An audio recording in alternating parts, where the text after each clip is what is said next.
ঝড়ের তাণ্ডবে নাজেহাল এ রাজ্যবাসী।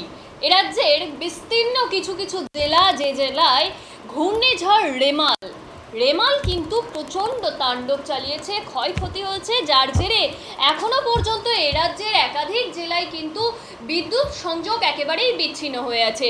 একাধিক চাষের জমি ক্ষতিগ্রস্ত হয়েছে, কারোর বা বাড়ির চাল উড়ে গিয়েছে, কোথাও কোথাও এমনও দেখা গিয়েছে তারা নিজের ভিটেমাটিও হারিয়েছে। যেমন সুন্দরবন সংলগ্ন এলাকা থেকে শুরু করে দক্ষিণ চব্বিশ পরগনার একাধিক জায়গা, সাথে সাথে শহর কলকাতায়ও দেখা গিয়েছে রেমাল কিন্তু তাণ্ডব চালিয়েছে। কিন্তু এবার আবারও উঠে আসছে এমন খবর যে ঝড়ের তাণ্ডবে ক্ষতিগ্রস্ত হয়েছে এক এলাকা, যার জেরে ঘরের চালের উপর বিশালাকার গাছ ভেঙে পড়েছে, যার জন্যে বাসস্থান এখন নেই বললেও চলে তাদের। দেখছো কি পরিস্থিতি হয়েছে।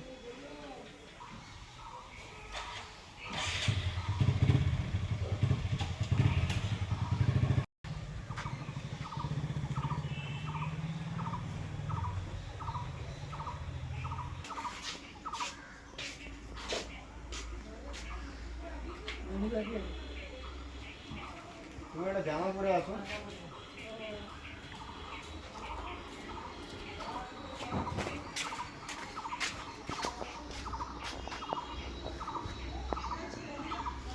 তো পাশের বাড়ি একটা গাছ, কাঁঠাল গাছ ছিল, সেই গাছটা ঘরের উপরে পড়ে ঘরটর ভেঙে গেছে।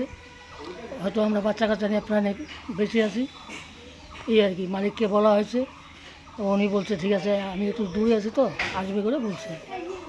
এমনি বাড়ির কারো ক্ষতি হয়নি তো? না, এমনি বাড়ির কোনো ক্ষয়ক্ষতিও হয় না। কি কি ভেঙেছে? ওই তো ঘরের চালটাই ভেঙছে, সিলিংয়ের কিছুটা ভেঙছে। আপনার নাম? আমার নাম দশরথ রায়। বাড়ি? বাড়ি আমার তো পুরান বাড়ি দেওয়ানবস কোদাল ধোয়া 1 নম্বর কলোনি। এটা নতুন বাড়ি আপনার? হ্যাঁ, এখানে এই যে এটা কি বলে, নলঙ্গি বাড়ি, দত্তপাড়া। এখানে আমার ছেলেরা থাকে। প্রায় তখন 1টা বাজে, তখন আচমকা ঝড়ে একদম মানে আমাদের ঘরের উপরে কাঁঠাল গাছ ভেঙে পড়েছে। আর আমরা তখন খাটের উপরে ঘুমিয়েছিলাম 3 জন। তারপরে বাচ্চা নিয়ে শুয়েছিলাম, হঠাৎ করে এরকম ভূমিকম্পর মতো একদম শব্দ হলো, যে কি হলো, বাইরে বের হয়ে দেখি এরকম অবস্থা।